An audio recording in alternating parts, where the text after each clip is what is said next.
কোন জায়গার মামা? সন্দীপ। সন্দীপ, কয়টা আনছেন ভেড়া? বেরাঞ্জি 50টা। 50টা? বড় বড় বড় বড়।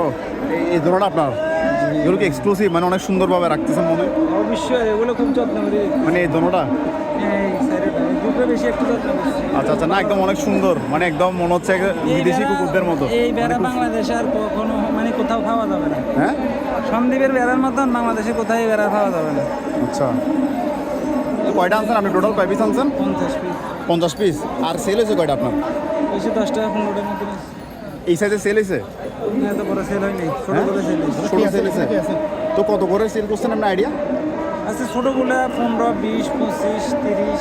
আচ্ছা, আর এগুলোর দাম কেমন দিচ্ছেন? এই বড় দোনোটার দাম কেমন দিচ্ছেন? এটার দাম দিচ্ছি 1,10,000, এটার দাম দিচ্ছি 1 লাখ। মানে এটার দাম হচ্ছে 1,10,000 আর এটার দাম হচ্ছে 1 লক্ষ। 1 লক্ষ। কত হলে সেল করবেন? এই কাস্টমার বুঝে দাম আর কি, এটা 70 কাস্টমারে বলছে, আমি 85-90 জন্য দিই। এটা 70 বলছে, মানে ওখানে এটা? আচ্ছা, সকাল থেকে সেল হয়েছে? স্যার না, এখানে এখনো সেল হয়নি, সেলও না এখানে? অন্য বাজারে বিক্রি করছে। আচ্ছা আচ্ছা, আপনার কি আর আসবে না? এটাই শেষ চালান আপনাদের? না, শেষ। এটাই শেষ? এটা আজকে বেচা কেনা করে মোটামুটি চলে যাবেন? ওকে, ঠিক আছে, ভালো থাকবেন।